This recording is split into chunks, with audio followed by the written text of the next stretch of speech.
July 25th, 1944, 0430 hours.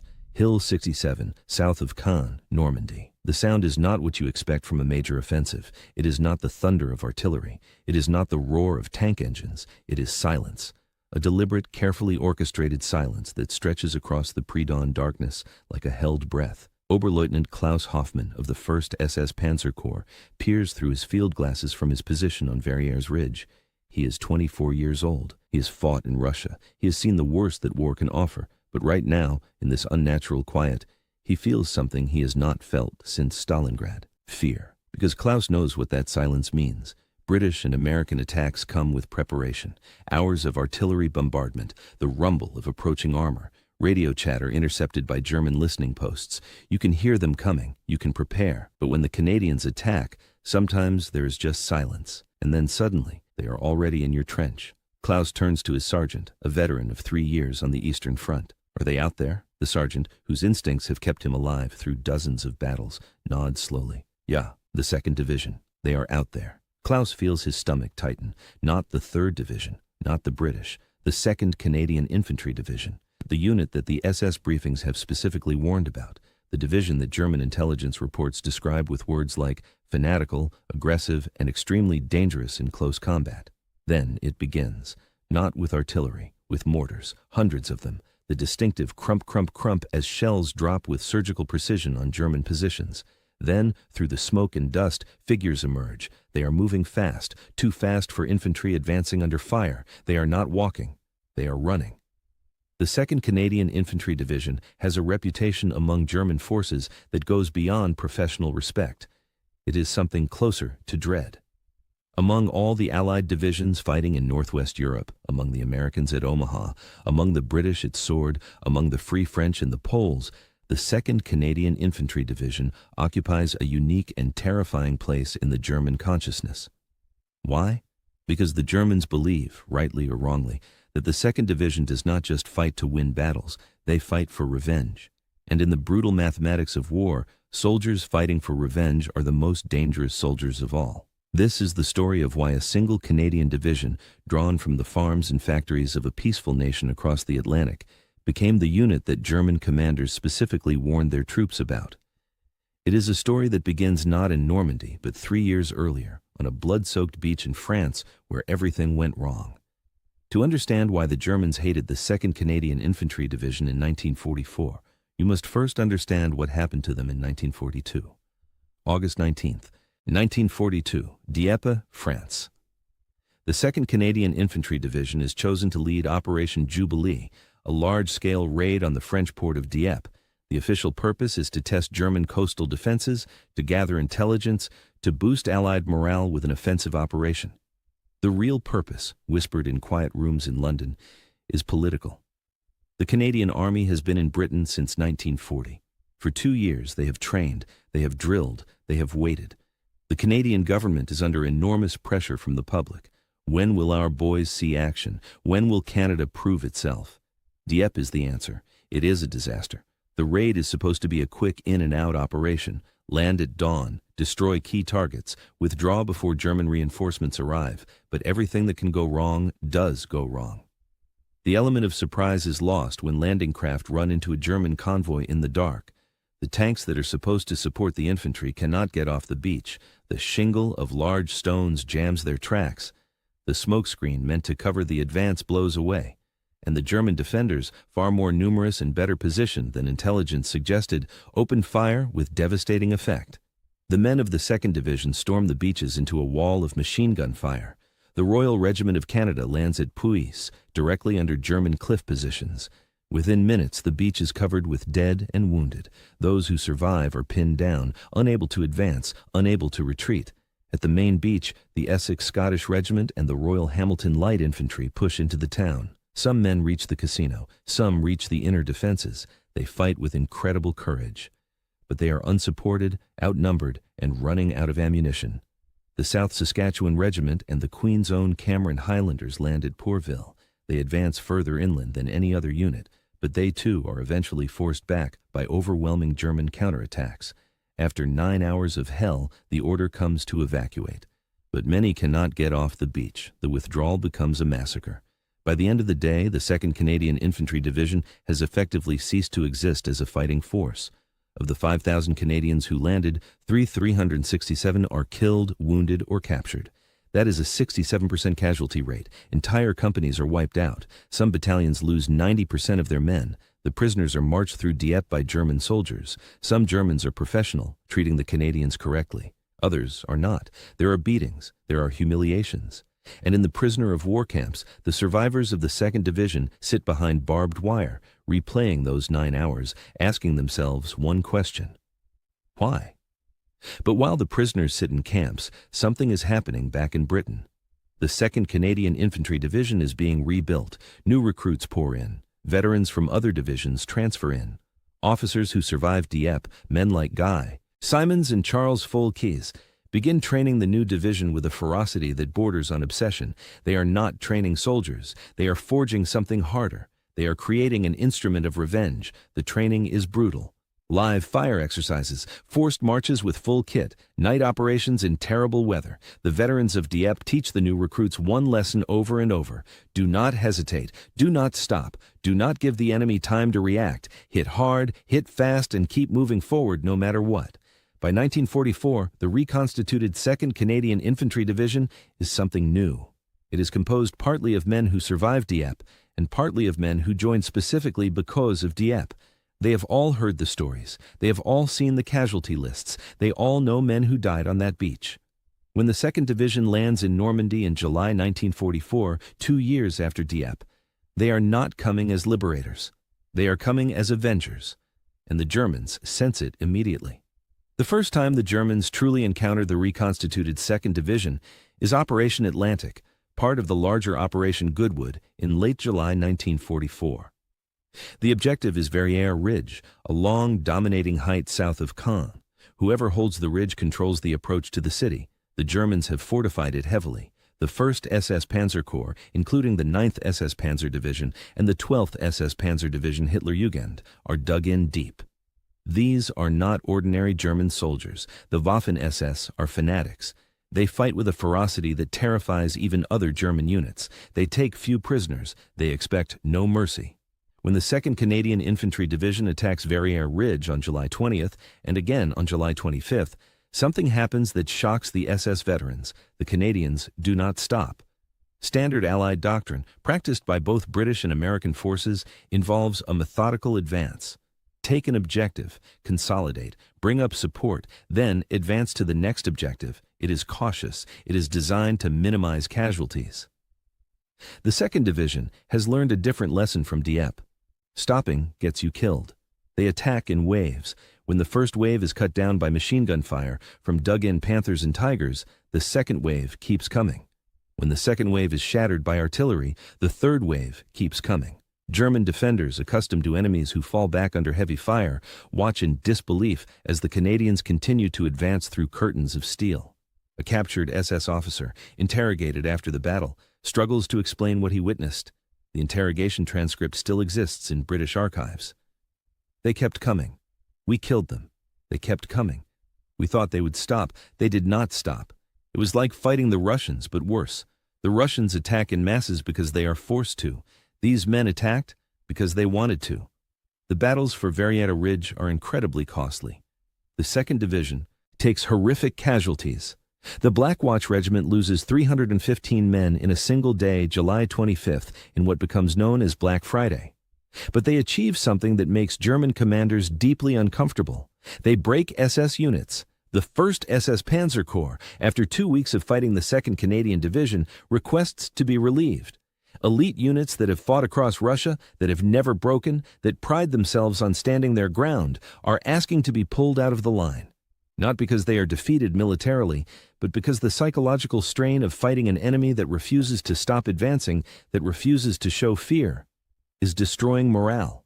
A German report from the 9th SS Panzer Division, captured after the war, contains a sentence that German military historians find deeply embarrassing.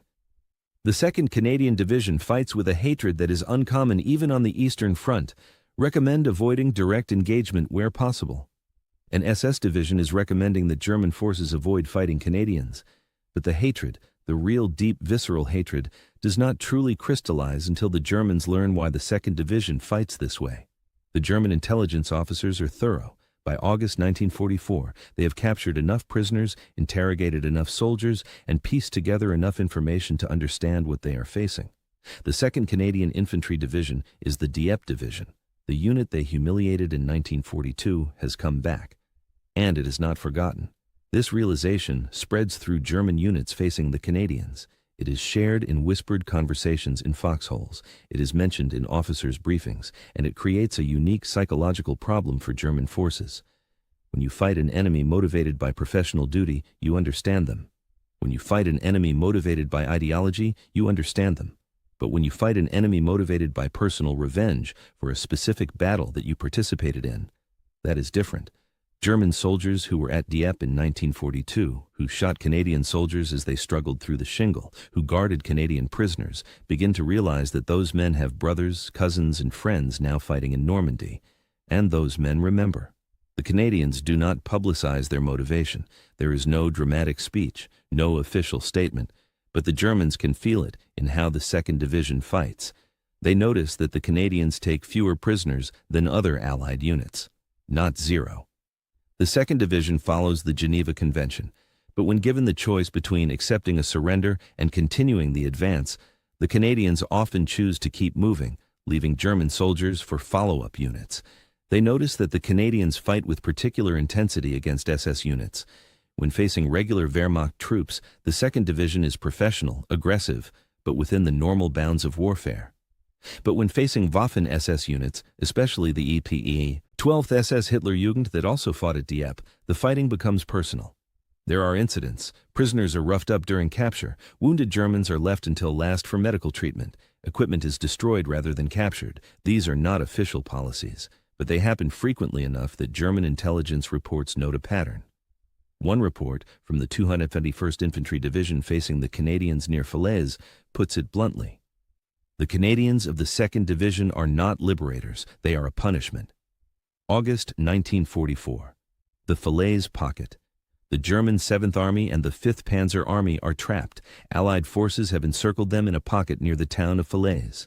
The only escape is a narrow gap between Canadian forces advancing from the north and American forces pushing from the south. The 2nd Canadian Infantry Division is given the mission to close the gap. If they succeed, 100,000 German soldiers will be captured or killed. The Germans throw everything they have at the 2nd Division, Panzer divisions, Waffen-SS, regular Wehrmacht, even Luftwaffe ground crews pressed into service as infantry. They have to break through. They have no choice. The battle becomes one of the most vicious of the entire Normandy campaign. The fighting is often hand-to-hand. Villages change hands multiple times in a single day. The roads are choked with burning vehicles. The fields are carpeted with dead. And the 2nd Canadian Division does not yield an inch. German units that have broken British lines before, that have pushed back American attacks, cannot move the Canadians. Every farm becomes a fortress. Every crossroad becomes a killing ground. A German tank commander, captured after his Panther was destroyed, tells his interrogators something that reveals the depth of German frustration. We knew we could not surrender to them. Not the 2nd Division, not after Dieppe. We thought they would kill us, so we fought harder, which meant they killed us anyway. The Falaise Gap is eventually closed. The 2nd Canadian Division plays a crucial role. Between 10,000 and 15,000 German soldiers are killed in the pocket. Another 50,000 are captured. It is one of the greatest German defeats of the war. And throughout the battle, the reputation of the 2nd Division among German forces solidifies. They are not just another Allied unit. They are the unit you do not want to face. But the story of German hatred for the 2nd Division is not just about big battles. It is also about small, terrifying incidents that reveal the Canadian approach to war. September 1944. The Channel Ports. The 2nd Canadian Infantry Division is tasked with clearing the French Channel ports, Boulogne, Calais, Dunkirk. These ports are held by German garrisons with orders to fight to the last man. The ports have been turned into fortresses with concrete bunkers, minefields, and interlocking fields of fire. Taking these positions should require siege warfare, slow, methodical, casualty intensive. The 2nd Division develops a different approach. They use a tactic called pepper potting. Small teams of infantry, supported by tanks and artillery, advance rapidly on multiple axes. They do not try to reduce each strong point. They bypass them, isolate them, and force the defenders to surrender by cutting them off. But it is how they conduct these operations that disturbs the German defenders. The 2nd Division attacks at night, constantly. German soldiers in the channel ports report that they cannot rest. Every night brings Canadian infiltration teams, probing attacks, raids. The Canadians seem to own the darkness. A defending German officer at Boulogne writes in his diary, later captured, "We are not being besieged, we are being hunted." The garrison at Boulogne, 10,000 strong, surrenders after just 1 week. Calais falls shortly after. These are heavily fortified positions that should have taken months to reduce. The 2nd Division clears them in weeks, and the German prisoners marched into captivity carry with them stories that spread through the POW camps, stories about the Canadian Division that fights like wolves, that attacks when they should be resting, that never, ever stops coming. October 1944, the Scheldt estuary. If Normandy forged the 2nd Division's reputation, the Scheldt cements it in blood. The Allies desperately need the port of Antwerp to supply their armies, but the Germans control the Scheldt estuary, the waterway leading to the port. The terrain is a nightmare. Flat polders, flooded fields, narrow causeways. It is some of the worst fighting terrain in Europe. The 2nd Canadian Infantry Division is sent in. The Battle of the Scheldt is a month-long nightmare. The Canadians fight in waist-deep water. They attack across open ground, swept by machine gun fire. They storm fortified islands with nowhere to hide and nowhere to retreat. The casualties are horrific. But the division keeps advancing. The Germans defending the Scheldt are a mix of units. Some are elite paratroopers, some are regular Wehrmacht, some are older men and teenagers from coastal defense units. But all of them learn the same lesson. The 2nd Division does not stop. A German lieutenant, captured on Walcheren Island, describes his experience to Allied intelligence officers. "We thought the flooding would stop them. It did not. We thought the minefields would stop them. They cleared them under fire. We thought our bunkers would stop them. They came through the firing slits with grenades. I have fought in Russia. I have fought in France. I have never fought anyone like the Canadians." By November 1944, the Scheldt is cleared. The port of Antwerp opens. The Allied advance into Germany can continue. And the German army adds another chapter to the legend of the 2nd Canadian Division, the division that fights in conditions no one else can fight in, the division that accomplishes missions no one else can accomplish. But there is one more element to German hatred of the 2nd Division that goes beyond tactics and aggression. It is about what happens after the battle. The 2nd Division, more than almost any other Allied unit, takes an interest in what they find as they liberate occupied territory. In the Netherlands, as they push through Dutch towns, the soldiers of the 2nd Division see the effects of 5 years of occupation. They see starving civilians. They see children with swollen bellies from malnutrition. They see evidence of deportations, executions, and systematic cruelty. And they remember that the men who did this are the same men who slaughtered their division at Dieppe. There are incidents that make it into official reports, German prisoners being forced to march long distances without rest, German wounded being attended to last after all Allied wounded and Dutch civilians, equipment being destroyed rather than captured because we don't want them to have it back. These incidents are not official policy. Canadian officers maintain discipline. Courts-martial are held when soldiers go too far. But the pattern is clear enough that German intelligence reports note it. The 2nd Canadian Division shows particular hostility toward German prisoners of war. Treatment, while within Geneva Convention guidelines, is notably harsh. Recommend that units facing this division avoid capture if possible. It is a chilling recommendation. Avoid capture if possible. From an army that prides itself on discipline, this is an admission that they fear what will happen if they surrender to the Canadians. March 1945, the Rhineland. The 2nd Canadian Infantry Division crosses the Rhine as part of Operation Plunder. They are now fighting on German soil. The German defenders are a mixture of everything the Third Reich has left, old men from the Volkssturm, teenagers from the Hitler Youth, scattered remnants of divisions destroyed on the Eastern Front. They are short on everything, ammunition, food, fuel, hope, but they fight with desperation because they know that the Canadians are coming. German civilians fleeing the advance carry stories.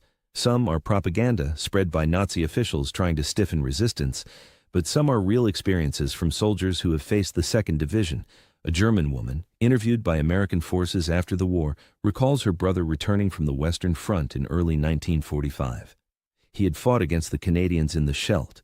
He told her, "If you hear the Canadians are coming, run. Do not stay. They do not forgive."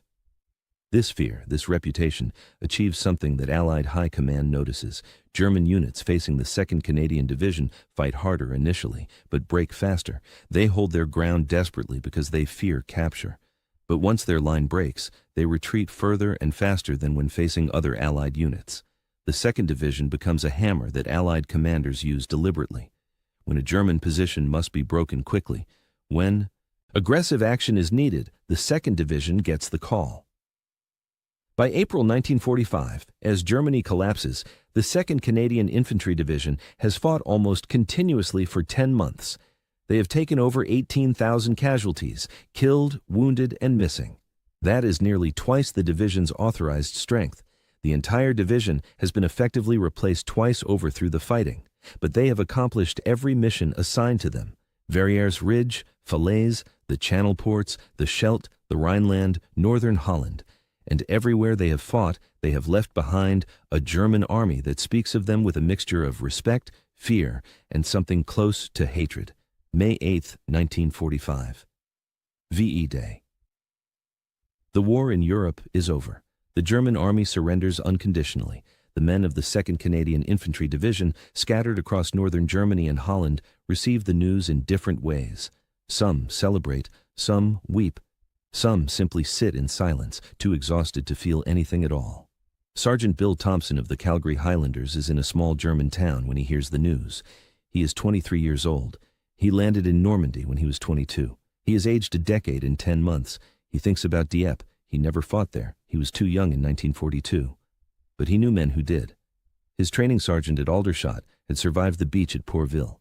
The sergeant never talked about it much, but once, late at night, he had said something that stuck with Bill. "If we ever get another crack at them, we won't stop. Not for anything." Bill understands now what the sergeant meant. The entire division, from the newest private to the commanding general, had fought with that same attitude. Do not stop. Do not hesitate. Make them pay for Dieppe. And they had. Later, military historians would analyze the 2nd Canadian Infantry Division's combat record. They would note the high casualty rates. They would note the aggressive tactics. They would note the success rate in achieving objectives. But what they would struggle to quantify is the psychological impact. How do you measure the effect of a division that the enemy specifically fears? How do you calculate the value of a reputation that makes German soldiers fight harder out of desperation, but break faster out of terror? The German documents captured after the war reveal the answer. Intelligence reports, unit diaries, personal letters. Over and over, a pattern emerges.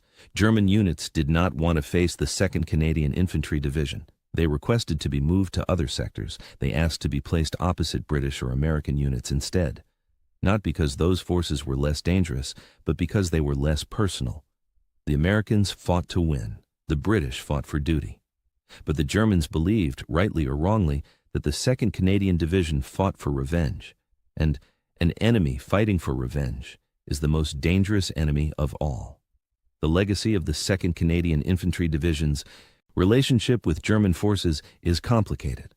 Modern historians debate whether the division's aggressive tactics were justified. They debate whether the pursuit of revenge, even unofficial revenge, is ever acceptable in warfare. But there is no debate about the facts. The 2nd Canadian Infantry Division was rebuilt from the ashes of Dieppe. They were trained harder, fought more aggressively, and took more risks than almost any other Allied division. They accomplished missions that other units could not or would not attempt. They fought in the worst terrain against the best German units, and they won. And the Germans hated them for it, not the professional, respectful hatred that soldiers can feel for a worthy opponent, but something deeper. A hatred born from the knowledge that this division, more than any other, would never forgive, would never forget, and would never stop coming. A captured German general, interrogated after the war, was asked which Allied division he least wanted to face. His answer, recorded in the interrogation transcript, was immediate. The 2nd Canadian, without question.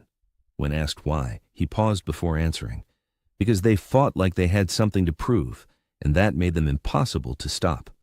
What the German general did not say, But what German soldiers whispered to each other in the dark was the rest of the truth. The 2nd Canadian Infantry Division did have something to prove. They had to prove that Dieppe had not broken them. They had to prove that their dead comrades had not died for nothing. They had to prove that you could destroy a Canadian division, but you could not make it quit. And on the beaches of Normandy, in the fields of the Scheldt, in the rubble of German cities, they proved it over and over again. The Germans hated the 2nd Canadian Infantry Division because the 2nd Canadian Infantry Division gave them every reason to. They were professional, they were aggressive, they were effective, and they never, ever forgot Dieppe.